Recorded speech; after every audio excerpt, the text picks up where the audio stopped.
আমি সুলতানা রহমান, আপনাদের সবাইকে স্বাগত জানাচ্ছি। দেখছেন বাংলা নিউজ নেটওয়ার্ক। আজ সেই ঐতিহাসিক 14ই জুলাই, যেদিন ঢাকা বিশ্ববিদ্যালয়ের স্লোগান উঠেছিল তুমি কে আমি কে রাজাকার রাজাকার। আজকে আবারও সেই একই রকম স্লোগান উঠেছে ঢাকা বিশ্ববিদ্যালয়। ঠিক 1 বছর পরে আবারও তারা সেই একই স্লোগান দিল।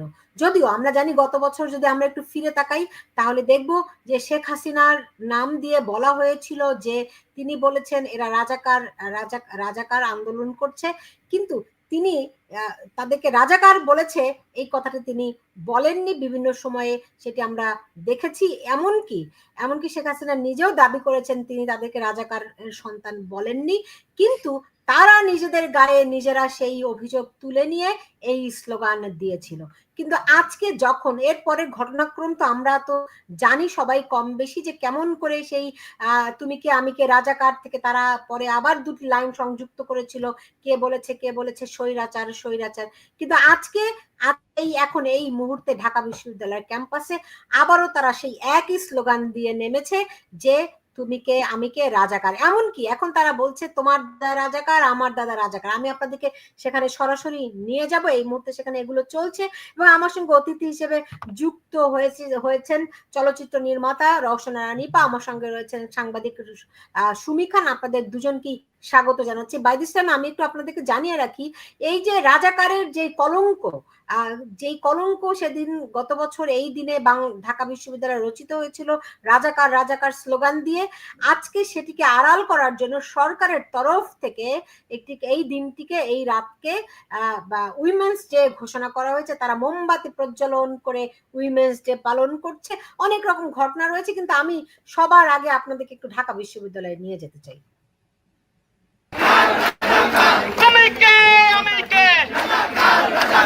তুমি কে আমি কে রাজাকার রাজাকার স্লোগানে আবারও উত্তাল ঢাকা বিশ্ববিদ্যালয়।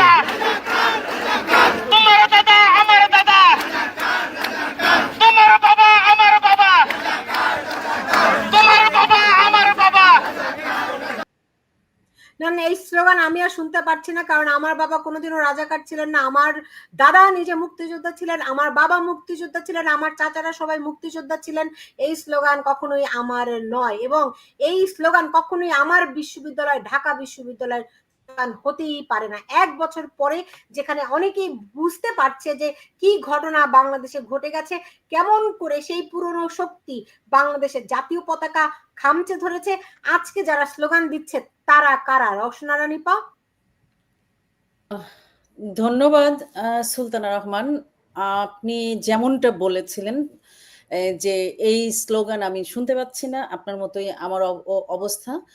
আমাদের বাবা, আমাদের দাদা, আমাদের 14 পুরুষের আসলে কেউ কখনো রাজাকার ছিল না।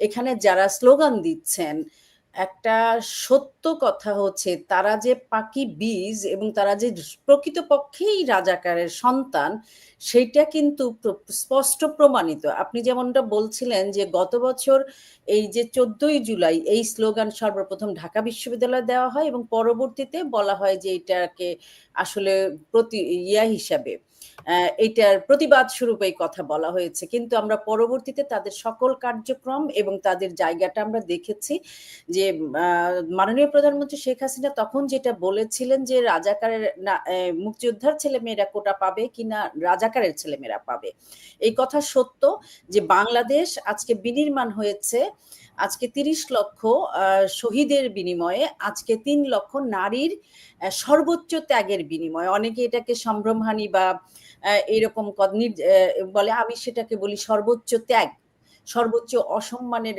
যে জায়গাটা, নির্যাতনের যে জায়গাটা, সেখান থেকে। এবং এই দেশে মুক্তিযোদ্ধা ছিল শুধুমাত্র রাজাকার ব্যতীত বাকি সবাই। সেটার পার্সেন্টেজ আপনিও জানেন আমিও জানি, যেটা খুবই একটা সংখ্যা মাত্র। সেই সংখ্যারা আজকে 50 বছরে বা 53 বছরে ফুলে ফেপে একটা বিশাল মহিরুহ হয়েছে। কিন্তু তারপরেও বাংলাদেশের জনসংখ্যা যদি 18 কোটি হয়, তাহলে আজকের এই যে আপনি দেখেন র্যালিটা, তা আপনার যে ভিডিও করেছে সে যে অ্যাঙ্গেল থেকে ক্যামেরাটা ধরেছে, সেখান থেকে বড়জোর 100, 200 বা 500, আমি ধরলাম 1000 বা 10,000 মানুষও যদি থাকে, 18 কোটি মানুষের মধ্যে তারা আসলে কয়টা সংখ্যায়? সেই জায়গাটা, সেই আস্ফালনটা তারা আজকে প্রকাশ্যে দিতে পারছে। আমি লজ্জিত, আমি কষ্টে পাচ্ছি না, আমি রাগান্বিত নিজের অসহায়ত্বের জায়গায়, যে আমরা এই স্বাধীন দেশে, একটা স্বাধীন দেশে 53 বছর পর এই তারা কিভাবে সদর্পে ফিরে আসলো, এবং যে স্লোগান নিজেকে ঘৃণিত করা, বাংলাদেশে কেন ভারতীয় উপমহাদেশে কেউ কখনো কাউকে মীর জাফর বলবে না, রাইট? কিন্তু আমরা দেখলাম এই মীর জাফরের বংশধর বা এই মীর জাফররা আবার নিজেদেরকে সেই যে মীর জাফর যে গালিটা সেইটাকে ধারণ করছে। এখন এটা কিন্তু একটা ভালো দিক হয়েছে, যে এতদিন যেটা বলা হতো যে আওয়ামী লীগ সবসময় সবাইকে রাজাকার ট্যাগ দেয়, রাইট? কিছু বললেই আওয়ামী লীগ বলে অমুক রাজাকার তমুক রাজাকার। এই আমার খুব দেখতে ইচ্ছা করছে এই মেয়ে কি বলে, দেখি তো, একটু শুনি তো উনি কি বলছে, দেখি তো। জি অবশ্যই, এটা আসলে আমাদের জন্য অনেক বড় পাওয়া, এবং শুধু আমাদের হলে না, সব হলে আসলে অনেকটা মুক্ত পরিবেশ তৈরি হয়েছে। কথা বলছিলাম এখানে ঢাকা বিশ্ববিদ্যালয়ের রোকেয়া হলের নারীদের সঙ্গে। আমরা আরেকজনের সঙ্গে কথা বলতে চাই।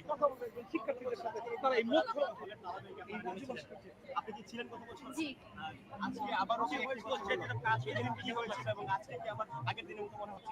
না আজকে আগের দিনের মতো আসলে মনে হচ্ছে না, কারণ সেদিন হচ্ছে অনেক উৎকণ্ঠা ছিল। আজকে তো সবার মনের মধ্যে অনেক আনন্দ যে আমরা সেদিনটা আবার পুনরায় আর কি রিক্রিয়েট করতে পারছি। তো ওই দিন হচ্ছে অনেক ভয় ছিল, সবাই হচ্ছে রুমে যেরকম জামা কাপড় পরেছিল ওইভাবে। আচ্ছা রওশনা নিপা, বলুন তো এরা কারা আসলে? আমি এরা রোকেয়া হলের নাকি ছাত্রী, আমি তো বিশ্বাস করতে আমি পারি জানি এরা না, আমার সেই রোকেয়া হলের ছাত্রী। আমি হতে পারে, কারণ বিশ্ববিদ্যালয় না, বিশ্ববিদ্যালয়গুলোতে এখন তো যেভাবে ধর্মের আবাদটা শুরু হয়েছে তাতে এটা হতে পারে, এবং এরা চমৎকার ভাবে বলছে যে আজকে তারা খুশি কারণ তারা মুক্ত।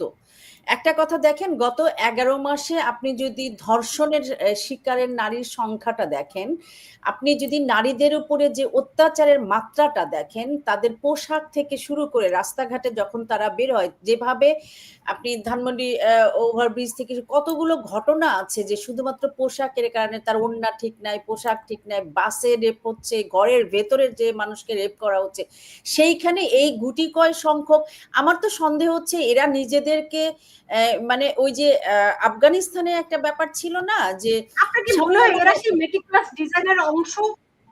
অবশ্যই অবশ্যই অবশ্যই তারা মনে হয় যে এই মেয়েরা এই মুহূর্তে শোনেন, ইসলামী ছাত্র না, শুধু ছাত্র শিবির আমি বলবো না, এখানে অনেক প্রোগ্রেসিভ লেবাসধারী মানুষ আছে।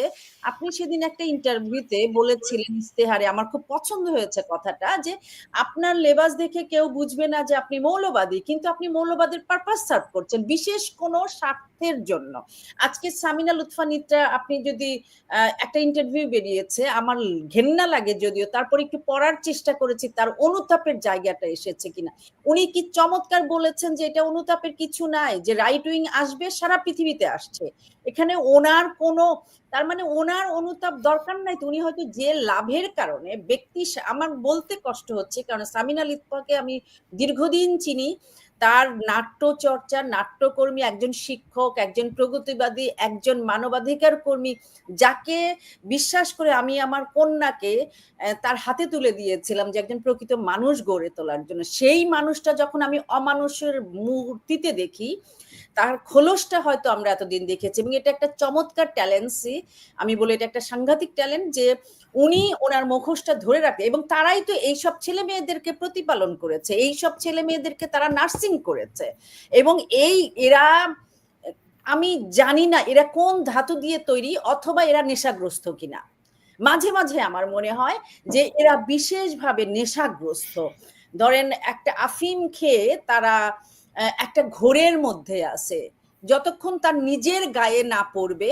ওই যে শামিমা, যে লন্ডন থেকে আপনার আফগানিস্তানে চলে গিয়েছিল নিজেকে সেবাদাসী করার জন্য, সেটা যখন ফিরে এসে যে নাস্তানাবুদটা হয়েছে, তার কোনো দেশ ছিল না, ব্রিটিশ তাকে হচ্ছে ইয়ে করেছে, সেই অবস্থাতে না পতিত হওয়া পর্যন্ত এই আফিম শেষ হবে না। আমি আমাদের গার্জিয়ানদের কথা বলি যে আমরা আসলে আমাদের ছেলে মেয়েদের কোথায় নিয়ে যাচ্ছে, যেখানে নারী ধর্ষিত হচ্ছে, যেখানে উলঙ্গ করে তাকে ফেসবুকে গত এক সপ্তাহ হয়নি সেটা সারা দুনিয়া দেখেছে, সেইখানে সে কোন লজ্জায় তারা বলছে যে তারা স্বাধীন, তারা মুক্ত। আজকে শারমিন মুর্শিদ, আমি এদেরকে কেন বলবো যে এরা হচ্ছে মৌলবাদী? আপনার কি আজ থেকে 10 মাস আগে শারমিন মুর্শিদের লোকাট ব্লাউজ, সরি আমি পোশাক নিয়ে কথা বলছি, তার গেট আপ, তার চাল চলন, তার কার্যক্রমে কখনো মনে হয়েছে যে সে হচ্ছে শিবির, সে হচ্ছে মহিলা ছাত্রী সংস্থা, বা সে কোনো মৌলবাদের ধারণ করে? এতদিনেও এসে উনি ব্লাউজের হাতা বানিয়েছেন, হ্যাঁ উনি এটা করেছেন, কিন্তু তার আচরণ, তাকে যারা চেনেন, এবং তিনি যে রাজনৈতিক ফ্যামিলির মেয়ে, তার যে মুর্শিদ, যে বাংলাদেশের যুক্তফ্রন্টের বোধহয় প্রথম সংসদ সদস্য, এবং সাংঘাতিক রকমের প্রোগ্রেসিভ একটা পরিবার, সেইখান থেকে আমি আজকে এনার বাবারা যদি বেঁচে থাকতেন কি বলতেন আমি জানি না, হয়তো আমার বাবা হলে তিনি সুইসাইড করতে চাইতেন, যে তার এরকম সন্তান তিনি জন্ম দিয়েছেন যে নিজের ব্যক্তির স্বার্থে একটা সিম্পল উপদেষ্টার পদ, একটা সিম্পল টাকার জন্য যারা দেশকে বিক্রি করতে পারে, তারা তাদের বাবাকে তো বিক্রি করেছে। কারণ যাদের বাবারা আমরা চিহ্নিত জানি যে তারা মুক্তিযোদ্ধা ছিলেন, তাদের সন্তানরা অনেকেই আজকে এই স্লোগান দিচ্ছে, তাহলে কি তারা তাদের বাবার জায়গায় হচ্ছে ইয়ে করলো না? মানে এই যে শারমিন মুর্শিদ যখন স্টেজে উঠলেন, উনি স্যালুট দিচ্ছেন, আপনার ওই সিচুয়েশন দেখে আপনার কি মনে হচ্ছিল? মানে এটার উত্তরটা আপনি আসলে কি দিবেন? ভুল ছিল কিন্তু এরা কি জ্ঞান উত্তর নাই, আপনি কিছু করতে পারবেন না। আপনি যদি না জানেন আপনি জানবেন, কিন্তু আপনি জানেন। আজকে ফরহাদ মজার একজন স্বীকৃত নাস্তিক, রাইট? তিনি ধর্মের মৌলবাদিতার চর্চা করেন। আজকে শহীদুল আলম স্বীকৃত নাস্তিক, আপনিও জানেন আমিও জানি, হ্যাঁ তিনি নিজে হচ্ছে লিভিং টুগেদার সারা জীবন, আমি এটাকে সম্মানের চোখে দেখেছি সারা জীবন, রেহমুনাম বাপার শহীদুল ভাইয়ের হচ্ছে সম্পর্কটাকে। সেই তারা যখন মৌলবাদের আবাদ করছে, আজকে সামিনা লুৎফা, তারা যখন মৌলবাদকে তোষণ করছে, তাদেরকে ব্যাগ দিচ্ছে, এটা আপনাকে বুঝতে হবে ম্যাটিকুলাস ডিজাইনের পার্ট, ঠিক আছে, এই পার্টের ডিজাইনাররা আসলে তারা সারা জীবনে তারা জানে তারা তাদের যে আশা আকাঙ্ক্ষা, ব্যক্তি স্বার্থ অথবা প্রতিহিংসা অথবা বিকৃত অথবা অসুস্থ, আমার কাছে মনে হয় এরা অসুস্থ, এরা অসুস্থ, এছাড়া আমার কোনো আসলে বলার কিছু নেই। সুমি খান কি বলবেন? আমি তো ভাবি এরা কারা? এই যে বিশ্ববিদ্যালয়ের রোকেয়ালে এই যে মেয়েরা, এরা কারা? আমি ভাবতে পারছি না এরা আমার রোকেয়ালের শিক্ষার্থী। আমি লজ্জা বোধ করছি। ধন্যবাদ যারা দেখছেন তাদেরকে ধন্যবাদ, এবং আমার সাথে আছেন রওশনারা নিপা। আসলে কি বলবো, এই যে দুর্ভাগ্য, এই যে নিপা বলছেন শারমিন মুর্শিদের কথা, আমি বাংলাদেশ মহিলা পরিষদের জন্মলগ্ন বলেন বা বাংলাদেশ মহিলা পরিষদের প্রতিষ্ঠাকালীন আমার মা যেহেতু সেখানকার লেজেন্ড নেতৃত্বে যারা ছিলেন, বিচারপতি আপনার হচ্ছে গিয়ে দেবেশ ভট্টাচার্য, চিত্রা ভট্টাচার্য দম্পতি বলুন, খান সারোয়ার মুর্শিদ, নূরজাহান মুর্শিদ দম্পতি বলুন, তাদেরকে, বেগম সুফিয়া কামাল নানু ডাকতাম, আমার মায়ের কারণে অনেকটা কাছে থেকে দেখেছি। তাদের সন্তানেরা এই যে যথার্থই বলেছেন আপনি রওশনারা নিপা, যে যারা লিভ টুগেদার জীবন, ফরহাদ মজহার, ফরিদা পারভিন, ফরিদা ইয়াসমিন আপা, আর হচ্ছে গিয়ে আপনার ফরিদা আক্তার, সরি ফরিদা আক্তার আমাদের উপদেষ্টা, ফরহাদ মাজহার, রেহনুমা বলুন, ফরহাদ মাজহার, ফরিদা আক্তার বলুন, রেহনুমা, শহীদ ভাই বলুন, আমরা কাছে থেকে ওনাদেরকে দেখেছি, ওনাদের জীবনযাত্রা। কিন্তু কথা হলো এই যে বিকৃতি বলছেন, বিকৃতিটা যতক্ষণ ব্যক্তি পর্যায়ে থাকে ততক্ষণ ব্যক্তি পর্যায়ে, ইন্টারফেয়ারিং এর জায়গাটা ছেড়ে দিলাম। কিন্তু সেই বিকৃতি যখন দেশ ধ্বংসের হয়, প্রজন্ম থেকে প্রজন্মান্তর ধ্বংসের হয়, সেই যে কার্ল মার্কসের সেই কথাটা, ধর্মকে যিনি আফিং এর সাথে তুলনা করেছিলেন, ঠিক তেমনি ভাবে অর্থের লোভ ফেমিনিজমকে বিকৃত অর্থে ব্যবহার করে, যে ফেমিনিজমের একটা জায়গা থেকে ওনারা চিন্তা করছেন কি করে, কতটা ধৃষ্টতা থাকলে women day, what does it mean women's day? women's day এর একটা রক্তাক্ত অধ্যায় আছে। ক্লারা জেটকিন সমাজতান্ত্রিক বিপ্লবের নারী যিনি women's day জাতিসংঘের সাথে, জাতিসংঘের অংশ হয়ে জাতিসংঘের মাধ্যমে সারা পৃথিবীতে 1907 সাল থেকে 8ই মার্চ নারী দিবস পালিত হয়। সেই women's day কে ধ্বংসের যে মৌলবাদীরা ক্লাস 3-র বেশি পড়তে দেবে না মেয়েদেরকে আপাদমস্তক, সেই বেগম রোকেয়ার যে মশারির ভিতরে করে করে মেয়েরা যাওয়ার যে বর্ণনা তিনি দিয়েছিলেন, সেই দিনটাতে মেয়েদেরকে ফিরাতে যারা চায় তারা সেই নারী দিবসকে এই শারমিন মুর্শিদ, এই ফরিদা আক্তারের হাত ধরে, হ্যাঁ, যারা এনজিও দাতা সংস্থার টাকা নিয়ে নিয়ে সুমি খান, আরেকটি দাতা সংস্থা দিয়ে আজকে রাজাকারের দেখুন, আমরা রোকেয়া হলের ছাত্রীরা, সুমি খান, আমরা রোকেয়া হলের ছাত্রীরা একদিন রোকেয়া হলের গেট ভেঙে সান্ধ্য আইন বাতিল করেছিলাম। আমরা রোকেয়া হলের ছাত্রীরা একদিন এই রোকেয়া হলের গেট ভেঙে আমরা প্রতিষ্ঠা করেছিলাম যৌন নিপীড়ন বিরোধী আইন। আমরা রোকেয়া হলের ছাত্রীরা সারা জীবন সত্যের পক্ষে ছিলাম। এই আমাদেরই রোকেয়া হলের ছাত্রীদেরকে 71-এর রাতে, 25শে মার্চের রাতে গুলি করে হত্যা করে ওই সামনে যে রোকেয়া হলের গেটের সামনে যে গাছটি, ওই গাছটিতে চুল সঙ্গে বেঁধে রাখা হয়েছিল। এই রোকেয়া হলের মেয়েরা কি জানে সেই ইতিহাসগুলো? এই যে পোশাকগুলো দেখছেন, যে পোশাকে আমি রোকেয়া হলের ছাত্রী জানি, এই রোকেয়া হল বেগম রোকেয়ার নামে যদি হয়ে থাকে, বেগম কেন বলছি যদি শব্দটা আসছে, কারণ আমরা দেখতে পেয়েছি যে রোকেয়া সাখাওয়াত হোসেনকে গত আগস্ট জুলাই অভ্যুত্থান থেকে তাকে কতভাবে তাকে অপমান করা হয়েছে, তার ছবিকে অপমান করা হয়েছে, তার লেখনীকে অপমান করে করে প্রচার করা হয়েছে। এই নারীরা কি সত্যিকার অর্থে কোনো নারী বা মানুষ হতে পারে তারা? হ্যাঁ, এবং তাদের ভবিষ্যৎ, তাদের এই যে সামিনা লুৎফার কথা বলছেন, তাদের মতো এই যে নারীগুলো আত্মবিধ্বংসী ভয়ঙ্কর ভাবে প্রজন্ম থেকে প্রজন্ম অন্ধকারে তারা দেখতে পাচ্ছে না। কাবুলে 5 বছরের বাচ্চাকে পর্যন্ত তার বাবা 80-90 বছরের মানুষের কাছে বিক্রি করতে বাধ্য হচ্ছে এক মুঠো ভাতের, এক মুঠো চালের জন্য, এক মুঠো খাবারের জন্য। আজকে তারা দেখতে পাচ্ছে না। আইএস এর শামিমার তুলনা দিয়েছেন, অসংখ্য শামিমার এক্সাম্পল দিয়েছেন আপনি, এরকম অসংখ্য শামিমা কিভাবে তারা ধ্বংস করে দিয়েছে পুরো নারী সমাজকে। মুসলমানদের নামে, ইসলামের নামে মুসলমান প্রজন্ম থেকে প্রজন্ম সারা জাতিটাকে, পৃথিবীর জন্য মুসলমানরাই তো ধ্বংস করছে, এবং তাদের অংশ হয়ে আজকে রোকেয়া হলে, ঢাকা বিশ্ববিদ্যালয়ে রাজাকারের নাতি, রাজাকারের প্রতি বুলশিট।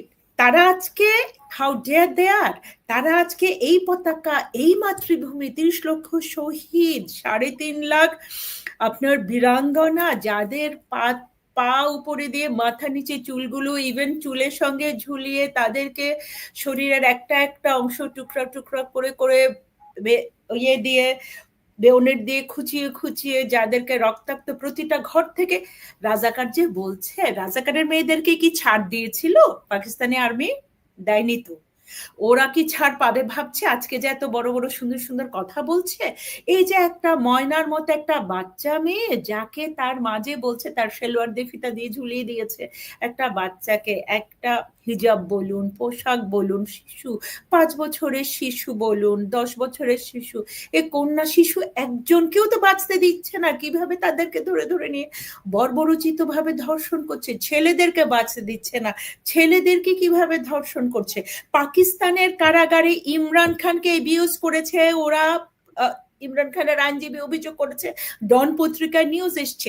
এই যে পাকিস্তানের পথে বাংলাদেশকে নিয়ে গর্ব প্রকাশ করছে, সেই বাংলাদেশের নারীদের আজকে কি বলা যায় এদেরকে? তারা কি অন্ধ? তারা বিকৃত? তারা অবশ্যই মস্তিষ্ক বিকৃতি ঘটেছে, অবশ্যই তাদের মধ্যে, যেটা সুলতানা প্রশ্ন করেছেন, অর্থগৃধু বলুন, লোভ বলুন। আজকে নারীর ক্ষমতায়নের কোন জায়গায় বাংলাদেশ ছিল? একজন নারী ডিসি, নারী বিচারক, তৃণমূল থেকে উচ্চ পর্যায় পর্যন্ত নারীর ক্ষমতায়ন, নারী ওসি, নারী পুলিশের, নারী সেনা কর্মকর্তা প্রথমবারের মতো বাংলাদেশ দেখেছিল। সেই বাংলাদেশে আজকে তারা রাজাকারের নাতিপুতির নাম দিয়ে তারা গর্ব প্রকাশ করছে। এটা কি গর্বিত না গর্বিত সেটাই বুঝতে হবে। আমি এখানে একটু এটা কি বলতে চাই, তারা কি রাজাকারকে নরমালাইজ করার চেষ্টা করছে?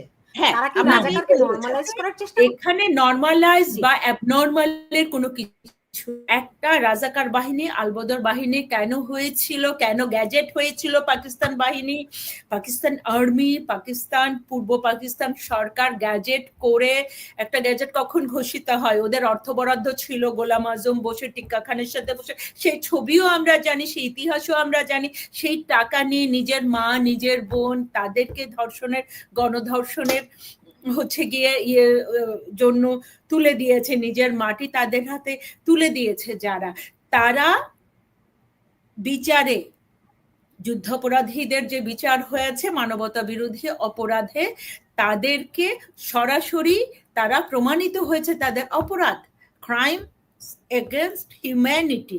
তাহলে সেই অপরাধীরা যখন আদালতে প্রমাণ হবার পর সেটা এদের মতো করে জাল স্বাক্ষর করে কোর্টের বিচারপতিদেরকে বের করে দিয়ে নকল আদালতে হয়নি, সেটা একেবারে জাস্টিফাইড ভাবে সেটা ন্যায় বিচার স্বচ্ছতার সাথে সেই আদালতে 1973 অ্যাক্টে সেই বিচার প্রক্রিয়াটা হয়েছে সারা পৃথিবীতে, যেটা সম্মানিত এখনো। তো তাহলে সেই জায়গায় আজকে ওনারা এই দাবিটা করা, তারা আত্মঘাতী, অবশ্যই আত্মঘাতী। না আমার কাছে শুনে মনে হয়, রওশন আরা নিপা, জি। ধরেন আপনি সামিনা লুৎফা এদের কথা বলেছেন, ধরেন এরাই তো, ধরেন এরা তো আমাদেরই বন্ধু বান্ধব, রাইট, আমাদেরই কাছের, হ্যাঁ।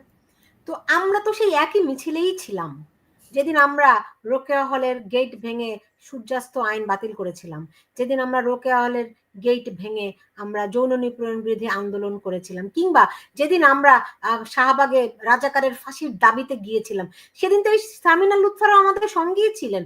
কিভাবে তারা এতখানি আপসাইড ডাউন করতে পারলেন? কিভাবে তারা এই এরকম জায়গায় যেতে পারলেন? কি ঘটনা কি তাদের?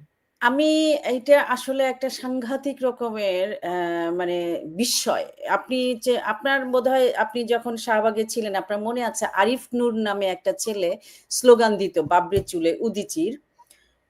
আমি তাকে ছোট ভাইয়ের মতো স্নেহ করতাম।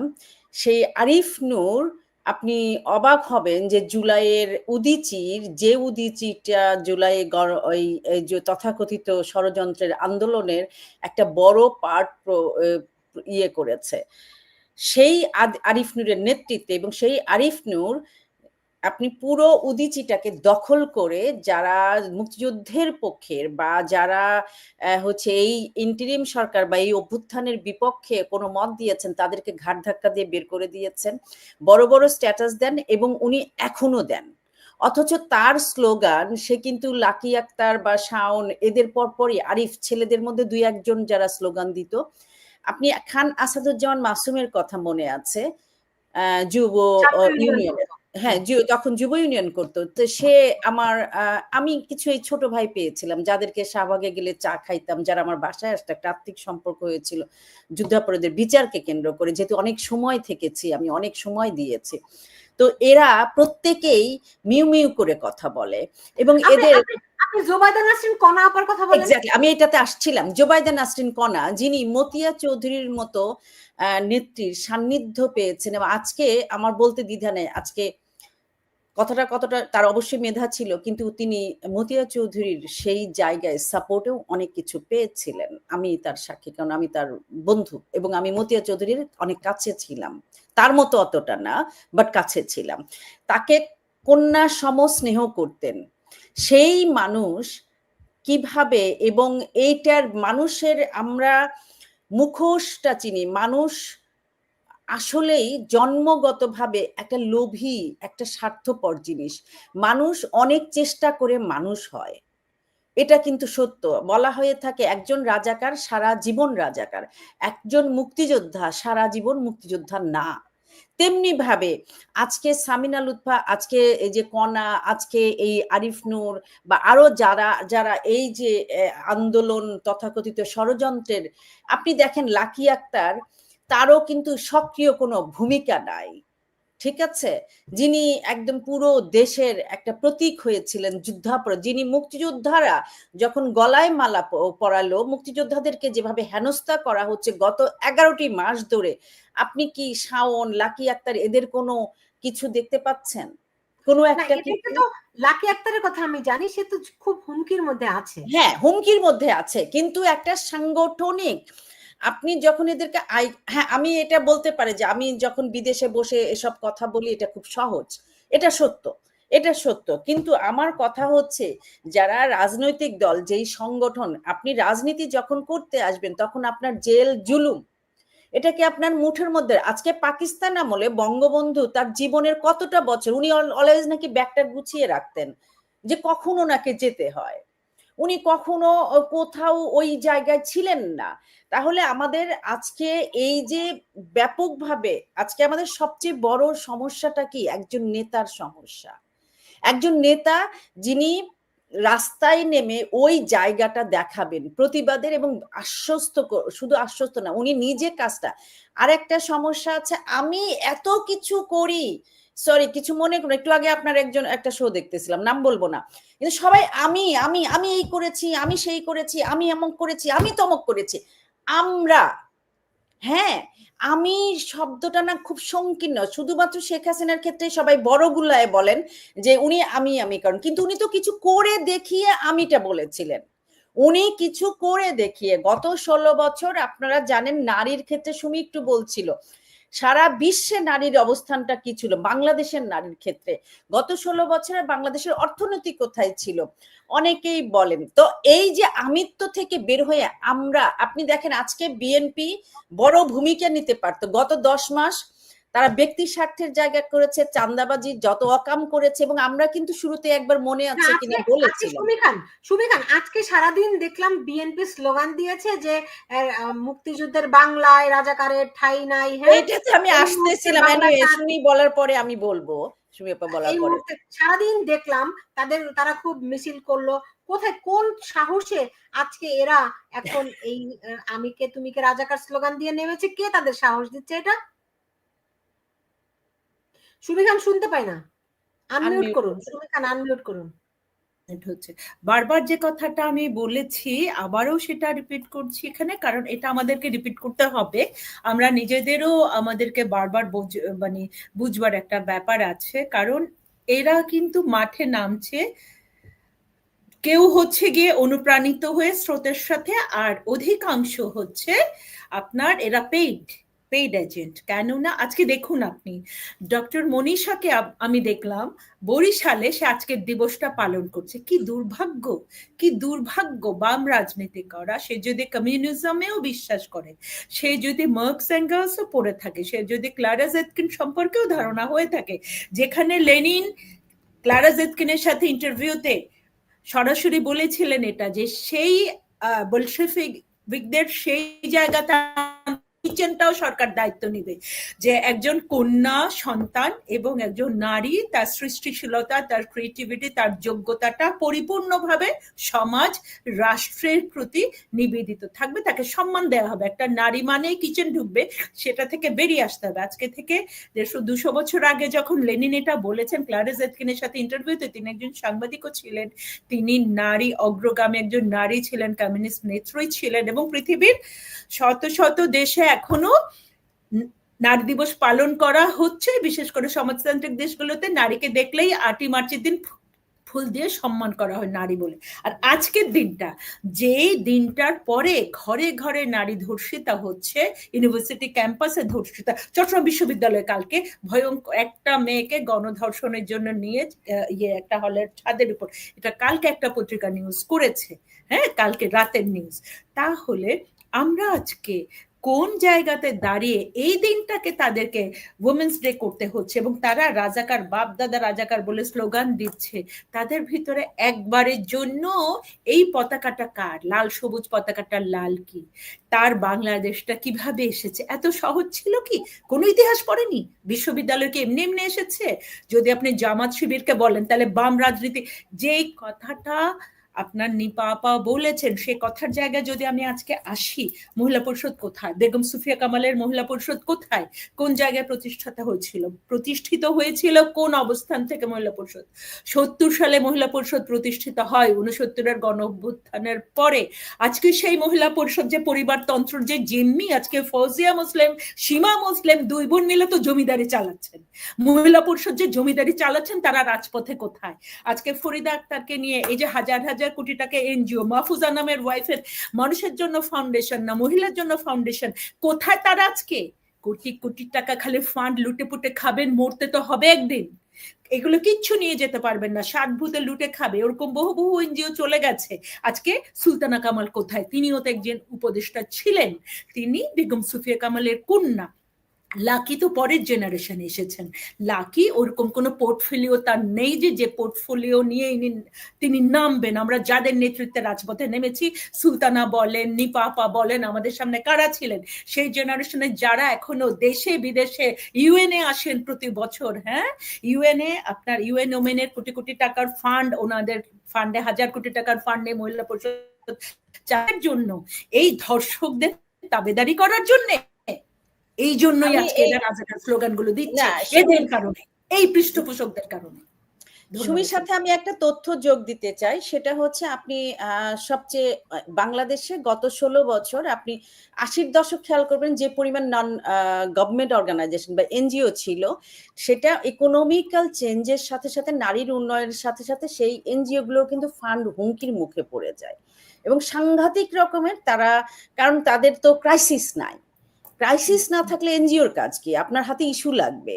তো ইস্যুগুলো যখন শেষ হয়ে গিয়েছে, এই যে মানুষের জন্য ফাউন্ডেশন বলেন, এই মহিলা পরিষদ, অ্যাসিড সার্ভাইভার্স ফাউন্ডেশন, আরো কত কত নারী, গ্লোবাল নারী বোধহয় উইমেন নেটওয়ার্ক একটা ছিল, শ্রীন ছিল, নারী পক্ষ, এরকম অসংখ্য এনজিও যেটা ফুলে, প্রশিকা, আরো অনেক।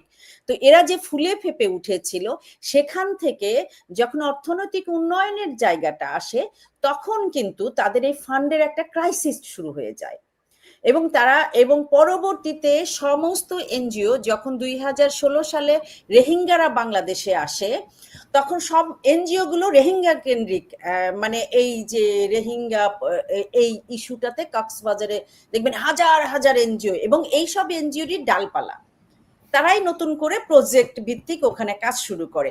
এরপরে যখন রোহিঙ্গাকে আপনার প্রত্যাবর্তনের কথা আসলো, সবচেয়ে আগে কারা বাধা দিয়েছে আপনি মনে করে দেখেন, তারা বাধা দিয়েছে। আমি জানি সেটা, আমি নিউজগুলো করতে গেছি, আমি প্রত্যক্ষদর্শী এসবের। এক্স্যাক্টলি। তো এই যে আজকে ক্রাইসিস, তারা কোথায় মানে কি? আমি সুমি খানের প্রশ্নের উত্তরে বলতে চাই, তাদের তো রমরমা অবস্থা। না না, সেটা তো তাদের নির্লজ্জতা, তাদের সেই নির্লজ্জতা ওদেরকে তো কানে ধরে, sorry to say, with all due respect, আমি মনে করি ওনাদের কানে ধরে আজকে মানুষের কাছে বেগম সুফিয়া কামালের কাছে নথি স্বীকার করা উচিত যে বেগম সুফিয়া কামালের ছবি বাংলাদেশ মহিলা পরিষদের ওই জায়গাতে ওনারা যে কলঙ্কের সৃষ্টি করেছেন গত 1 বছর ধরে, সেই কলঙ্কজনক অধ্যায়ের সমাপ্তিটা কোথায় হবে এবং কবে, কখন, কিভাবে বাংলাদেশের নারী জাগরণের যে অগ্রদূত বেগম রোকেয়া বলুন, জননী সাহসিকা বেগম সুফিয়া কামাল বলুন, জাহানারা ইমাম বলুন, তাদের শিষ্য যারা, তাদেরকে যখন পরিকল্পিতভাবে মহিলা পরিষদ থেকে সরিয়ে দেওয়া হয়েছে, আজকেও এখনো যারা আছেন তারা সোচ্চার আছেন, তারা তাদের জায়গা থেকে সোচ্চার, কিন্তু তাদেরকে অর্গানাইজ করবে কে? এখনো যদি নিপা বলছিলেন যে তাদের তো রমরমা অবস্থা, সেই রমরমা অবস্থার কারণে কি আমরা গত 1 বছর ধরে সায়ানকে তো দেখলাম না। সায়ান সেটা আমি বলছি যে এত নারী নির্যাতিত হলো, ধর্ষিত হলো, নারীর কাপড় উলঙ্গ করা হলো তাদেরকে, হ্যাঁ, কিন্তু সায়ানকে দেখলাম না। বাঁধন কোথায়, সায়ান কোথায়? এত বড় বড় কথা। আজকে সায়ান, আপনি দেখেন, আমরা অনেকেই বলেছি যে সায়ান মৃত হয়ে গেছে, রাইট? তারপরে মাঝে উনি বললেন এনসিপির সাথে ওনার কোনো সম্পর্ক নাই, একদম খুবই বিরক্ত উনি, কারণ হয়তো উনি সেই ধান্দাটা ঠিকঠাক মতো পাচ্ছিলেন না, মানে ওনার সুবিধার কোটাটা হয়তো ওই এক হুমকি দেওয়ার পরে সে আবার নিশ্চুপ হয়ে গিয়েছে। এবং আজকে সে সগর্বে স্টেজে, আমি দেখলাম সে হচ্ছে স্টেজ শেয়ার করছে, জুলাই নারী মুক্তি দিবস নাকি একটা হচ্ছে। July women's day. ও জুলাই উইমেন্স ডে, আপনি সাহস মানে উইমেন্স ডে, আমি সেটাই বললাম, হ্যাঁ কতটা ধৃষ্টতা তাদের, বলেছে নির্লজ্জতা। রাজাকার স্লোগান যে লুকাতে চেয়েছিল, এক্স্যাক্টলি, আমি সেটাতেই আসছি। ওরা যেটা লুকাতে চায়নি, ওরা একই সাথে আপনি খেয়াল ওরা করে আরো দেখবেন, গর্বিত, আমি সেজন্য বললাম গর্বের যে সাথে তারা গর্বিত। এটাকে দিয়েছে যে ওটাকে এস্টাবলিশ, আপনার কানকে দুটো ব্যালেন্স পদ্ধতি, এবং এটা একটা খুবই চমৎকার ক্যাম্পেইন। ইটস এ ক্যাম্পেইন, আপনাকে স্বীকার করতে হবে, খুব নিখুঁত ক্যাম্পেইনের মাধ্যমে তারা দেখেন একটা টেনশন ক্রিয়েট করে, তারপর তারা একটা কাজ করে, আবার একটা নিচে আসে, আবার করে, মানে অ্যাসিড টেস্টের মতো তারা টেস্ট করে, আবার সেটাকে দেখেন। আমরা কিন্তু বলেছিলাম যে 14ই জুলাইয়ের যে রাজাকার স্লোগান, সেটা ছিল একটা অ্যাসিড টেস্ট, মানুষ কিভাবে নেয়। মানুষ যখন এটাতে অনেক বেশি হয়ে গেল, বিরক্ত হয়ে গেল এবং রেগে গেল, তখন তারা কিন্তু পরের একটা লাইন যোগ করে দিয়েছিল, কে বলেছে স্বৈরাচার। তারা বলেছিল তারা ক্ষোভের সাথে। এরপরে তারা দেখেন ধীরে ধীরে এসে, প্রথমে জামায়াতের আমির বলে সে নারী স্বাধীনতা কে কি পড়বে সেটাই উনি কোনো কিছু মনে করবেন না। আবার একইভাবে বাজারের মধ্যে মাইকিং হয় পাবলিকলি, একদম ওপেনলি, যে কোনো মেয়ে বাজারে আসতে পারবে না, ঠিক আছে। একইভাবে এবং নারী সাংবাদিকদেরকে কিন্তু ঠেকানো হয়েছে, তারা কোনো অ্যাসাইনমেন্টে যেতে পারবে না। এক্স্যাক্টলি, তাদের কোনো অ্যাসাইনমেন্ট। আরেকটা জিনিস আপনি সুলতানা খেয়াল করেছেন কিনা, গতকাল বোধহয় এসেছে, যেটা গতকাল পরশু, গত সপ্তাহে একটা বিল ওরা অধ্যাদেশ করেছে, নারী সরকারি নারী কর্মকর্তাকে স্যার বলা যাবে না। আমি ভেবেছিলাম এটা সার্বজনীন, তারপরে এটা যখন আমি দেখলাম যে নারী কর্মকর্তা, শুধুমাত্র নারী কর্মকর্তাকে আপনি স্যার বলতে পারবেন না। মানে আপনি দেখেন, প্রথমে কিন্তু তারা প্রচারটা চালিয়েছিল, নারী আবার মানুষ নাকি? হ্যাঁ, না, তারা প্রথমে প্রচারটা চালিয়েছিল যে কোনো সরকারি কর্মকর্তাকে স্যার বলা বাদ এরা। তারপরে যখন বিলটা পাস হলো, অধ্যাদেশটা জারি হলো, সেখানে না, পুরুষের এখানে কোনো কিছু না, এখানে আছে নারী। এখন আমার আশঙ্কা হচ্ছে আদৌ নারী কর্মকর্তা কতজন থাকবেন, তাদের যে প্ল্যানটা আছে 1 বছর, সেটা হয়তো ধীরে ধীরে তারা কমিয়ে আনছেন। যেমন সাংবাদিকরা যেতে দিচ্ছেন না, নিয়োগের ক্ষেত্রে আপনি জানেন বিসিএস এ তারা একটা স্পেশাল কোটা করেছে, কলেজের একটা কোটা করেছে। এই যে নানাভাবে সর্বক্ষেত্রে নিয়ন্ত্রণের মাধ্যমে নারীর জায়গাটাকে তারা ফোর্স তো করছেই, জোর জবরদস্তি, কিন্তু একইভাবে যেমন ধরেন নিয়োগ বা বিভিন্ন ভাবে তারা এই জায়গাগুলোতে খুব পরিকল্পিতভাবে তারা ছেটে ফেলবে, সেটা কিন্তু খুব নীরবে হবে, সেটা কিন্তু খুব সরবে হবে না। আপনি দেখবেন ধীরে ধীরে আপনাকে যখন আপনার সংসারে কেউ নিয়ন্ত্রণ করতে চায়, বলে আমি কত ভালো, আমি আমার ওয়াইফকে চাকরি করতে দেই, মানে উনি যতক্ষণ দিবেন ততক্ষণ আপনি চাকরি করবেন। এক্স্যাক্টলি, তো এই করছে তো এই যে ব্যাপারটা মায়া করছে, এখনো নারীরা রাস্তায় আছে, এখনো নারীরা অধিকারে বিশ্বাস করছে, এখনো নারীরা তাদের পড়াশোনাটা চালিয়ে যাচ্ছে। জি, এখন আমার আমার মানে এই যে মানে সায়ানরা তো তাহলে বাংলাদেশকে নারীদের জন্য দুর্বিষহ করে তুলছে নাকি? তাতে তো তাদের সমস্যা না, আমি ভুলে গিয়েছিলাম সুলতানা এই কথা বলতে। আজকে নিত্রা বা ফরিদা বা এদের তো কোনো সমস্যা নাই, এরাদের ভিসা রেডি, এদের ছেলে মেয়েরা কেউ দেশে থাকে না। আপনি জানেন যে ফরাদ মাজারের মেয়ে এখানে খুব বড় ল ইউনিভার্সিটি টিচার, খুবই তো এরকম নিত্রা মেয়েও তো ইউনিভার্সিটিতে পড়তে এসছে বাইরে, বা আরো সন্তান নাই, গীতিয়ারা নাসরিনের সন্তান নাই, শহীদুল আলম রেহনুমা আহমেদের সন্তান নাই। তার মানে কি, তারা কিন্তু তাদের জেনারেশন নিয়ে কোনো চিন্তা নাই, এবং যদি জেনারেশন থাকতো, তারা যেহেতু সুবিধা ভোগে, কারা সমস্যায়, আমি এর আগে আপনার কথা বলেছিলাম যে শেখ হাসিনা আজকে চলে যাওয়ার পরে ওই গ্রামের মেয়েটা সমস্যায় পড়েছে, যে আপনার স্টাইপেন্ড পেত, ঠিক আছে, যে স্কুলের যে কোটা শিশুদের, যে কন্যা শিশুদের, এবং কোটা সিস্টেম বাতিল হওয়ার পরে আপনি কোন মেয়েরা সমস্যায় পড়েছে, গ্রামের কৃষকের মেয়েরা, গ্রামের মুদি দোকানের মেয়েরা, টেম্পু চালকের মেয়েরা, যারা স্কুলে যাবার জন্য সে এক্স্যাক্টলি, শুধু স্কুলে যাওয়া না, স্কুলের শিক্ষকতা তার একটা বড়, আমি আপনাদের বোধহয় গল্প বলেছিলাম যে আমার গ্রামে একটা শুধুমাত্র স্কুল শিক্ষকের চাকরি করার কারণে একটা 11 বোনের সংসার কিভাবে পুরোটা পাল্টে যে তাদের নিয়ন্ত্রণে চলে এসেছে। তারা ওটাকে ইয়ে করেছে। এই না, যে এখন ধরেন তারা যে আন্দোলন করছে কিংবা এই যে নারী দিবস পালন করছে আজকে, হ্যাঁ, এখন তার এনসিপির ভিতরেই তো নারীরা যৌন নির্যাতনের শিকার এবং তারা বারবার হয়েছে, বিচার পাচ্ছে বারবার না। যৌন নির্যাতনের ভাই শিকার হয়েছে। যে কয়জন চিৎকার করছে তারা করছে, কিন্তু বাকিরা তো ওটাকে মেনে নিয়েছে। আজকে নীলা ইসরাফিল কোথায়? হ্যাঁ, নীলা ইসরাফিল কই? উনি তো এত ভালো জায়গায় ছিলেন। আরো দুই একজন যারা কথা বলেছে তাদেরকে তো তুমি আইদার রক্ষিতা বা কেপ্ট হয়ে থাকবা, অথবা তুমি আমাদের গুণগান গাইবা। মানে আপনি থাপ্পড় খাবেন, আপনি বলবেন আহ কি সুন্দর, থাপ্পড়টা কত মিষ্টি, ঠিক আছে? মানে আমি এখানে আরো খারাপ ভাষায় বলতে পারতাম। আমার হচ্ছে নিপা আপা একটা কথা মনে পড়ছে, আমার ভাই, বড় ভাই, খুবই ও একজন বড় কর্পোরেট কর্মকর্তা, কিন্তু খুব মজা করে কথা বলবো। একটা কথা বলতো যে চট্টগ্রামের ভাষায় বলে যে, ভাই সাহেব আমাকে লাথি মারতে মারতে মারতে মারতে খাটের নিচে ঢুকাই দিছে, কিন্তু গায়ে ভাই হাত তুলে নাই, একদম হাত তুলে নেয় গায়ে। এখন নারীদের লাথি মারতে মারতে খাটের তলে ঢুকাইছে, কিন্তু গায়ে হাত তুলে নাই। আমি এদেশে কাল নামে একটা পত্রিকার কথা আমি আপনাকে এখন বলতে চাচ্ছি, মাসিক পত্রিকা, আপনাদের কারো মনে আছে কিনা? এই পত্রিকার সম্পাদক ছিলেন নূরজাহান মুর্শিদ, শারমিন মুর্শিদের মা।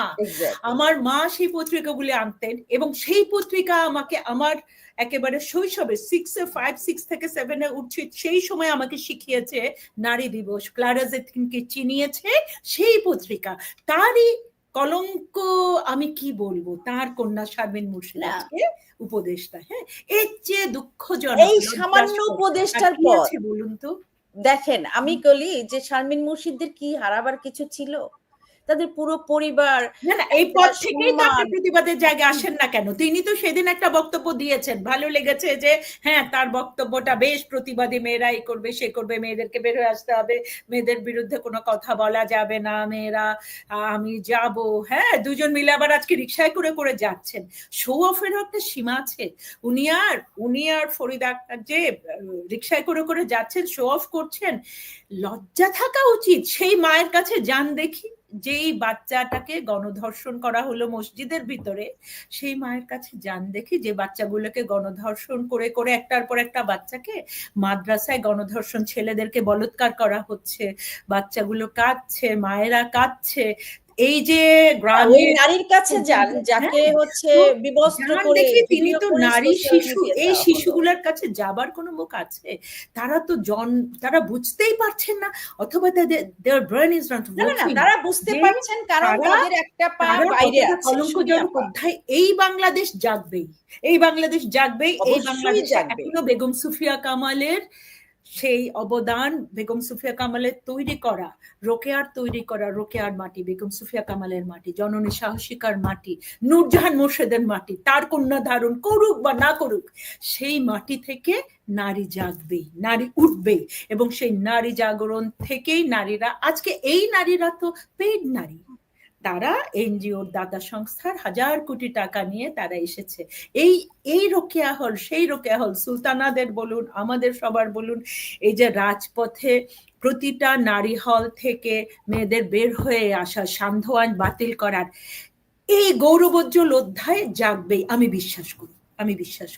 এবং সেখানে ধসে পড়বে যত রকমের অন্যায়, যত রকমের নিপীড়ন এবং নারীর বিরুদ্ধে। এই যে ডাক্তার মনীষারা, আমি মনে করি তাদের কাজকে চিহ্নিত করে রাখা উচিত। তাদের মুখ এই কলঙ্কিত অধ্যায় গণমাধ্যমের প্রতিটা শাখা দিয়ে যেভাবে সুলতানা বারবার করে এদের মুখোশ খুলছেন।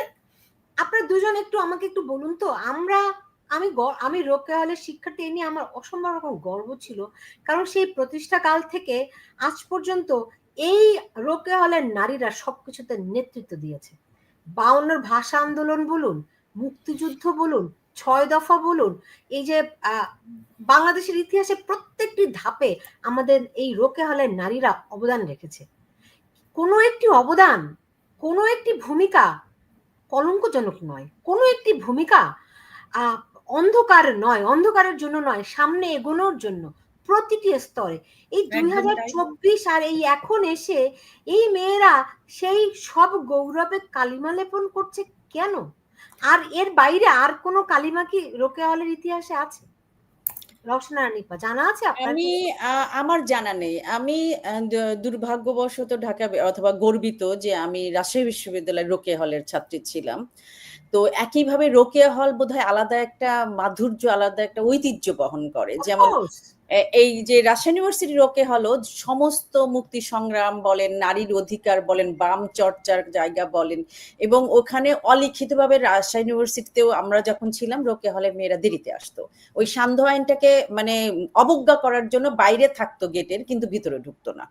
এই যে কালচারটা আমাদের শুধুমাত্র সান্ধ্য আইন না, আমরা প্রগতিশীলতার যে চর্চাটা, যে ধরনের কার্যক্রম আমরা সবসময় আমরা যে পত্রিকা বের করা বলেন, বিতর্ক বলেন, খেলাধুলা বলেন, সমস্ত কিছুতে বাম মোর্চার ওই সময়ের মানে সবচেয়ে সাহসী যে মানুষগুলো, তারা কিন্তু রোকেয়া হল থেকেই এসেছে। এটার একটা সাংঘাতিক রকমের ঐতিহ্য রোকেয়া হলে থাকে। এটা হয়তো রোকেয়ার নামকরণে আজকে যে মেয়েগুলো রোকেয়া হলে পড়ে, আমি খুবই দুঃখের সাথে বলছি যে আমি তো ভেবেই দেখলেন পাচ্ছি না, তারা কোথা থেকে রোকেয়া এসেছে? সম্পর্কে জানে কিনা, তারা রোকেয়াপুর সম্পর্কে জানে কিনা, বেগম রোকেয়া কে ছিলেন, যিনি মানে তার অধিকারের জায়গায় ইসলামী যিনি ছাত্রী সংস্থা কোনোদিনও আমাদের রোকেয়া হলে Exactly. হয়নি। ওরা না, ভয়ে রাজশাহী থাকতো, ইউনিভার্সিটি আপত্তি ছিল থাকতো, না। লুকিয়ে থাকতো। তারা তারা চুপায়া থাকতো, একটা একদম দুটো তারা থাকলেও ওরা লুকিয়ে থাকতো, কোনোদিনও প্রকাশ প্রকাশ করতো না।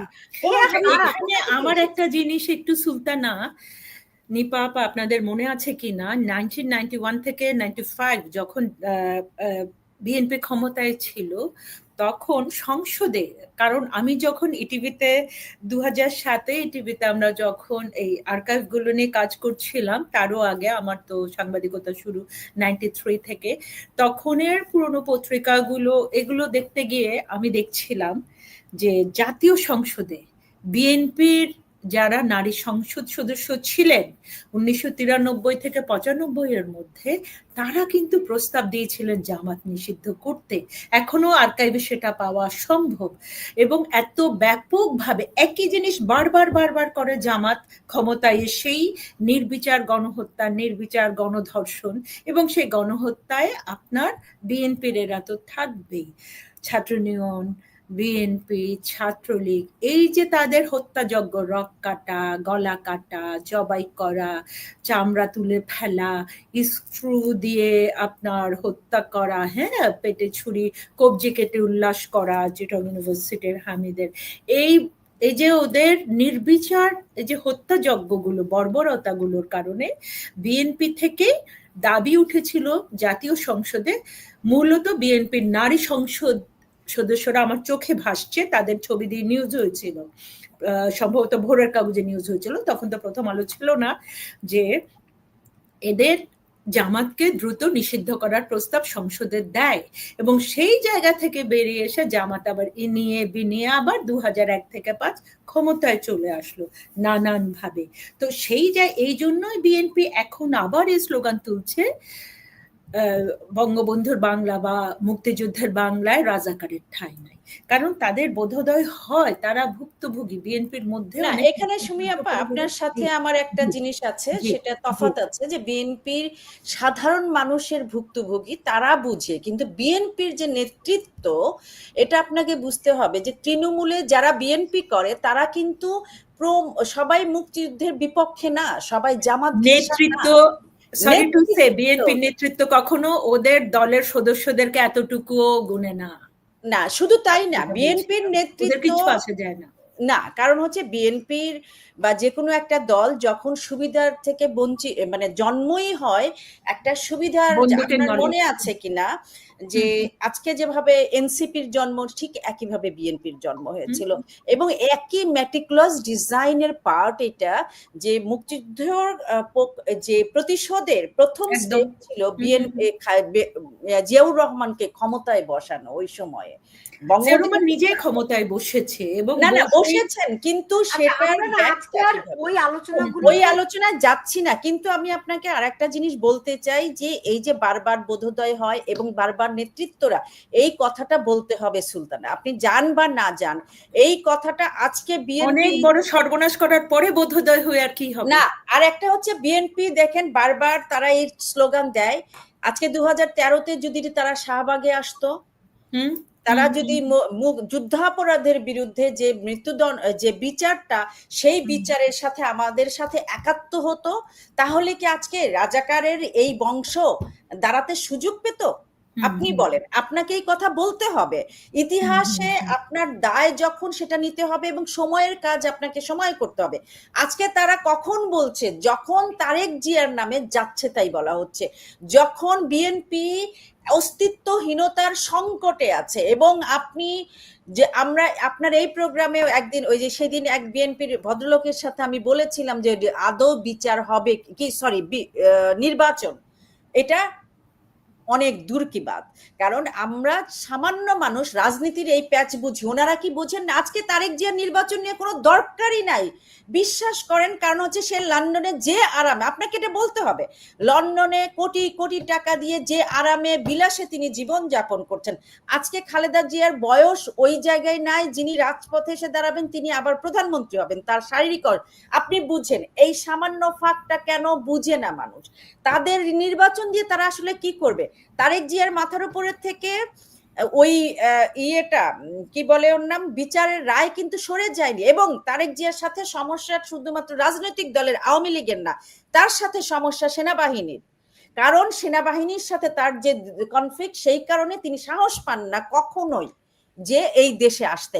সেটা আপনি যদি পুরো মামলার বিচার ভাই আপনি তাকে বেকুসুর দেন, তাকে আপনি দাওয়াত দিয়ে না, আমি চ্যালেঞ্জ দিয়ে বললাম, তিনি যতক্ষণ পর্যন্ত সেনাবাহিনীর সাথে ওই আতাতে না যেতে পারবেন এবং আপনি খালেদা জিয়ার পক্ষে আর রাজনীতি, তাহলে তারা নির্বাচন দিয়ে কি, তার চাইতে 200 কোটি টাকা কেন? আর 200 কোটি টাকা যদি ইনকাম করে সে বিলাসে জীবন যাপন করছে, তার তো এত কিছু করার দরকার নাই। কিন্তু ভুক্তভোগী হচ্ছে কারা? মাঠের মানুষ, যেই মানুষগুলো বিএনপিকে বিশ্বাস করেছে, যেই মানুষগুলো নেতৃত্বকে বিশ্বাস করেছে, যেই মানুষগুলো স্বপ্ন দেখেছে, সেই মানুষগুলো। এর মধ্যে আবার একটা ভাগ যাদেরকে খুবই কৌশলে ডক্টর ইউনূস, এনসিপি বলেন, জামাত, তাদেরকে আপনি দেখেন জুলাইয়ের পরে, এই 5ই আগস্টের পরে জামাত কি দখল করেছে? তারা বিচারালয় দখল করেছে, তারা বড় বড় পজিশন দখল করেছে, বড় বড় জায়গা দখল করেছে।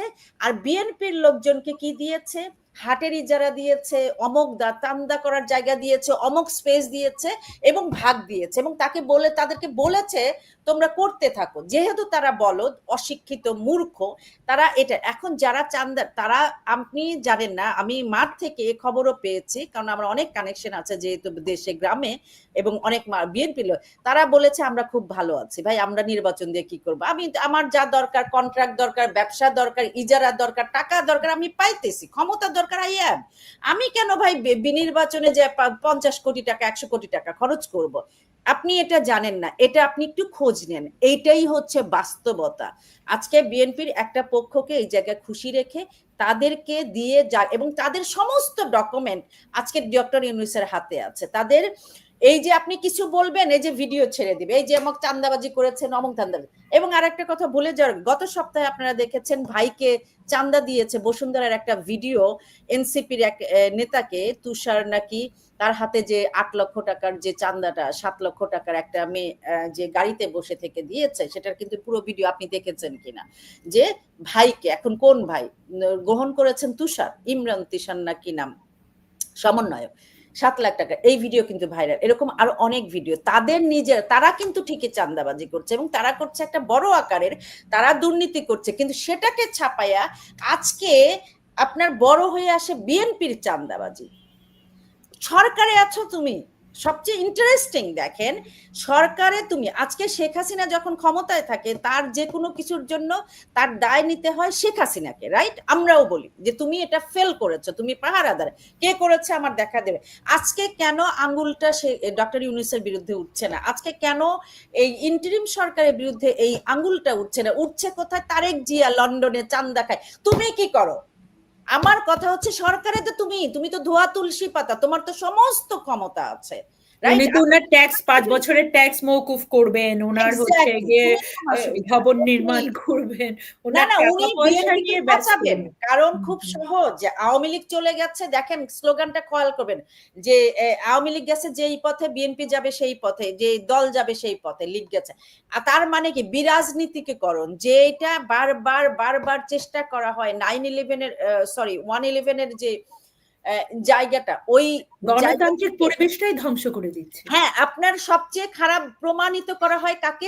রাজনীতিবিদকে। কিন্তু যে আমলা, যে সচিব কোটি কোটি টাকা, আপনার পার্সেন্টেজ ছাড়া কোনো বিলে সাইন না করে, তাদের কথা কি আপনি কখনো বলতে শুনছেন? কখনো বলতে শুনবেন না। যে রাজনীতিক ধরেন যাকে প্রতি 5 বছর পর তার এলাকায় যেতে হয়, তার ভোট কায়েম করতে হয়, তাহলে এবং তার যে সিস্টেম, তাকে 500 কোটি টাকা খরচ করে ইলেকশন করতে হয়, তিনি হয়তো অবশ্যই তিনি দুর্নীতি করেন না এই কথা আমি বলবো না, তিনি দুর্নীতি করেন, কিন্তু যে দুর্নীতিটুকু করেন সেটার পেছনে কিন্তু তাকে ব্যয় করতে হয়। কিন্তু আজকে আমলা যারা বসে আছে তারা সিস্টেমের মধ্যে বসে 2 পয়সা খরচ না করে উল্টা এই যে 100 কোটি, আজকে কানাডার বেগমপাড়ায় কি শুধু রাজনীতিবিদদের বাড়ি না, আমলাদের বাড়িও আছে। সেনাবাহিনীর কথা আপনি বাদ দিচ্ছেন কেন? এক্স্যাক্টলি, সেনাবাহিনীর কথাই বা বাদ দিবেন কেন? সেনাবাহিনীর সেনাবাহিনী তো তারেককে দৌড়িয়েছে, তার খালুই তো জেনারেল মাসুদি তো তাকে দৌড়িয়েছিল, তাই না? তো তাহলে তারা কেন যে সেনাবাহিনীকে তারেক জিয়া নাকি তার জুতোর ফিতা বাঁধতে দিত যে আমার বাপের চাকর তোমরা, সেই সেনাবাহিনী বংশ পরম্পরায় তাকে কতটা গ্রহণ করবে? এটা নিয়ে আমরা আরেকদিন আলোচনা করব। আজকে আমাকে শেষ করতে তবে হবে। নারীর ক্ষমতায়ন আছে, থাকবে, নারীদেরকে জাগতে হবে, নারীদেরকে একাত্ম হতে হবে। এই যে যারা আজকে বিশ্বাসঘাতকতা করেছে নারীদের সাথে, নারীর সম্মানের সাথে, নারী দিবসের সাথে, তাদেরকে চিনে রাখা উচিত, তাদের তালিকা করা উচিত এবং তাদেরকে বিচারের মুখোমুখি করা উচিত। এটা আমার দাবি। সুমি খান এবং নিপা আপা, আপনাদের দুজনকে দেখাচ্ছি, আপনারা দেখেছেন এটি, তবু আমি একটু দর্শকদের জন্য দেখালাম। এই যে মাঝখানে যে মেয়েটিকে দেখছেন, এটি সম্ভবত 1997 সালের ছবি। আমি এটি আমার বাসায় বাধাই করে রেখেছি। আমি দেখেছি আমার জীবনের পত্রিকাতে, হ্যাঁ নিউজে, একদম তাই। কি গৌরবোজ্জ্বল অধ্যায়। প্রত্যেকটি মানুষের প্রতিটি জীবনের প্রতিটি পর্বে কিছু দায় থাকে, কিছু দায়িত্ব থাকে। ছাত্র জীবনের কিছু দায় আছে, কিছু দায়িত্ব আছে। সেই দায় যদি মোচন না হয়, আসলে সে মানুষ হিসেবেই আর বেড়ে উঠতে পারে না। আজকে ধরেন আমি একজন সাংবাদিক, আপনি একজন মানবাধিকার কর্মী, সুমি আপা সাংবাদিক, আমাদের প্রত্যেকের দায় আছে। সেই দায়টা মোচন করা অত্যন্ত জরুরি। আজকে ঢাকা বিশ্ববিদ্যালয়ের শিক্ষার্থীরা যে অপবাদের বা যে কলঙ্কের সময় রচনা করছে, সেই দায় তাদেরকেই মোচন করতে হবে। আমি আমার ছবিটা দেখালাম এই কারণে, ছাত্র হিসেবে, বিশ্ববিদ্যালয়ের ছাত্র হিসেবে, রোকেয়া হলের ছাত্র হিসেবে আমার প্রতি যে আমার দায় ছিল, আমি সেই দায় মোচন করেছিলাম, আমি আমার দায়িত্ব পালন করেছিলাম। আজ সাংবাদিক হিসেবে আমি আমার দায়িত্ব পালন করার চেষ্টা করছি। এখান থেকে আমি কখনোই আমার দায়িত্ব থেকে আমি কখনোই বিচ্যুত হইনি, বিচলিতও হইনি, আজও হচ্ছি না। কিন্তু এই জায়গাটাই একটু আপনাকে থামিয়ে দিলাম যে দেখেন, আজকে সুলতানা রহমান, আপনি একটা প্রবাসে আছেন দীর্ঘদিন, আপনি অন্য পেশার সাথে জড়িত, সেটা বাদ দিয়ে জাতির একটা দুঃসময়ে জুলাই মাসে আপনি যখন অনুষ্ঠান শুরু করেন, আপনার সাথে তখন কথা হতো এবং আমরা কিন্তু ওই কথাটাই বলেছিলাম যে আমাদের একটা দায় আছে, আমরা আমাদের সামর্থ্য যেটুকু, আমাদের টাকা পয়সা নাই, এটা নাই, কিন্তু তাহলে আমরা কি করতে পারি? প্রতিটা মানুষ সেখানে রেজাল্ট কি আসবে আমরা কিন্তু সেটা ভেবে দেখিনি। আমরা যে একটা সংখ্যালঘু হয়ে গিয়েছিলাম, ওই সময় যে পরিমাণ হেনস্থা আমাদেরকে হতে হইতো, যে ধরনের নিপীড়ন, আমি বলবো ফেসবুকের থ্রেট, ফ্যামিলি থ্রেট এবং আরো ভয়, আশঙ্কা, তারপরে কিন্তু আমরা আমাদের জায়গায়। আমি শুধু একটা প্রশ্নই করতে চাই, এক জীবনে আপনার আসলে কতটা লাগে? এক জীবনে আপনার আসলে কতটা লাগে? মানুষ হওয়াটা অত সহজ না।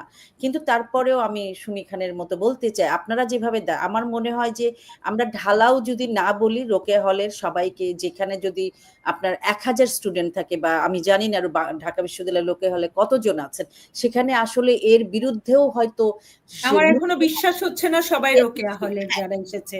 আমার ধারণা যে তালিকা, ওদের যারা টাকা নিয়েছে তারা কয়েকজন এসে, এবং যেরকম হয় আমাদের দেশে, ও বাধ্য করা, সিকিউরিটির ব্যাপার নিয়ে এসে, যা তোমরা জিন্দাবাদ মুর্দাবাদ বলো, তোমরা বলো আমরা রাজাকারের নাতি। আমিও সেটাই বিশ্বাস করতে চাই, কিন্তু কিন্তু কিন্তু দেখুন, আপনারা যতই বলুন না কেন, এরা রোকেয়া হলের সবাই না। আমি বিশ্বাস করি এরা রোকেয়া হলের সবাই অবশ্যই নয়, কোনো সন্দেহ নাই তাতে আমার। কিন্তু প্রতিবাদের জায়গাতে নামছে না। কোথায় যেই শক্তি মাথা উঁচু করে দাঁড়ায়, যেই শক্তি আলোকে হাতে ধরে নিয়ে আসে, সেই শক্তি কোথায়? যারা অন্যায়কে রুখে দাঁড়ায়, আমি দেখতে চাই সেই শক্তি, সেই মেয়েরা যারা আলোক বর্তিকা হাতে নিয়ে এগিয়ে যায়, তারা এদেরকে দমন করুক, তারা এদের যেই তালিমা তারা ঢাকা বিশ্ববিদ্যালয়ে ওদেরকে ডাকার জন্য ওই যে বললাম সুলতানা, ওই নেতৃত্ব, নারী নেতৃত্ব যারা হচ্ছে গিয়ে এই বিদেশে, নেতা লন্ডনে, উঠে আসবে, আমেরিকায় এই শুধু নেতা সেমিনারে উঠে যাবে, উঠে আসবে। আমি উঠে আসবে, নারীদেরকে এই নেমে আসবে। নামাতে চান না। রোকা হলে মেয়েদের আমরা স্লোগান দিতাম আমাদের ধমনীতে বীরঙ্গনার রক্ত, সেই রক্ত কোনোদিনও পরাভব মানে না। আমি আজও বলি আমাদের রক্ত কোনোদিনও পরাভব সুলতানা মানে না, আমার লোম পরাজয় খোঁড়া জানে হয়ে না। গেছে, কারণ এই স্লোগান আমি খুব দিতাম, আমাদের ধমনীতে বীরাঙ্গনার রক্ত, এই না হ্যাঁ, রক্তকে অভাব মানে না। হ্যাঁ, তারপর মানে আমরা আমার এই গান গাইতাম, মাগো ভাবনা কেন, আমরা তোমার আমরা শান্তিপ্রিয় শান্ত মেয়ে। হুম, এক্স্যাক্টলি আমি যদি আজ রোকালে থাকতাম, আমি আর কোনোদিনও একদমই তাই। শান্ত মেয়ে হয়ে থাকতাম না, হুম, অসম্ভব। হুম, হুম। না, আমি শুধু শেষ একটা কথা বলতে চাই যে এই অন্ধকার হয়তো যাবে, আবার আমি তেমনি ভাবে একটা জিনিস শুধু আহ্বান জানাতে চাই, যদিও স্বার্থপরের মতো হয়। আমি একটা সুবিধাজনক অবস্থায় দেশের বাইরে আছি, সবাই আমাকে দেশে এসে কথা বলেন, দেশে এসে কথা বলেন। তবে আমি এটা বলবো যে পৃথিবীর বহু নেতাই দেশের বাইরে থেকে আহ্বান জানিয়েছে, তার নির্দেশে বা হচ্ছে তাকে অনুসরণ করে বহু মানুষ দেশেও ভেতরে। তো আমাদের মৃত্যু একবারই হয়, জীবন একবার পায়, মৃত্যু। আপনি আজকে, আমি শুধু এটুকু বলবো যে লাস্ট কথা, আজকে আপনি মনে করছেন যে আচ্ছা আমি ওদেরকে, আমাকে তো ধরছে না, অথবা আমার কোনো সমস্যা নাই, আমি আমার মতো নিরাপদে থাকি। তো ওই জার্মান সেই কবিতাটার মতো যে আজকে খ্রিস্টিয়ানকে ধরতে আসলো, সে আরেকজন বললো আমি তো খ্রিস্টিয়ান না, তারপর ইহুদিকে ধরতে আসলো, আমি বললাম আমি তো ইহুদি না, তারপর মুসলিমকে ধরতে আসলো, আমি বললাম আমি তো মুসলমান, এরপরে যখন আমাকে ধরতে আসলো তখন কেউ থাকলো না, মানে এই কথাটা ভাবার জন্যও কেউ থাকলো না। তো আজকে আপনি নিরাপদ না, এবং কোনোভাবেই আপনার মৃত্যু একবারই হয়, সম্মান জীবন একটাই হয়। আপনি আজকে অ্যাক্সিডেন্টেও মারা যেতে পারেন, অসুখ ভোগেও তার চেয়ে বীরের মতো মরেন। সরি টু সে, আমি এটা বলতে চাই যে আমরা সেই জন্যই বলি আমাদের ধমনীতে বীরঙ্গনার রক্ত, এই রক্ত কোনোদিনও পরাভব মানে না, পরাজয়ও জানে না। আজকে যে পরিস্থিতি বাংলাদেশে হয়েছে, না এটা কোনো পরাজয়ের পরিস্থিতি নয়, নিশ্চয়ই বাংলাদেশের নারীরা বিশেষ করে রুখে দাঁড়াবে। যেসব ভণ্ড মুখোশধারীরা আজকের এই কলঙ্কময় দিনটিকে উইমেন্স ডে পালনের চেষ্টা করছে, তাদেরই মুখে একদিন কলঙ্কের কালি লেপে যাবে। আমি নিশ্চিত সেই দিনের অপেক্ষায় রইলাম। সুমি খান এবং রওশনা রানী, ধন্যবাদ সবাইকে, এবং আমরা আশা করি আজকের দিনের পরিবর্তিত একটা দিন আমরা দেখব, এবং যাদের কারণে আজকে দিনটা এসছে তাদের বিচারের মুখোমুখি করতেই হবে, তাদের কোনো ক্ষমা নেই। জি, আপনারা দুজনে ভালো থাকুন, এবং দর্শক আপনারা যারা আমার সঙ্গে ছিলেন ধন্যবাদ সবাই দর্শক। ভালো থাকুন, সেই প্রত্যাশা রেখে বিদায় নিচ্ছি।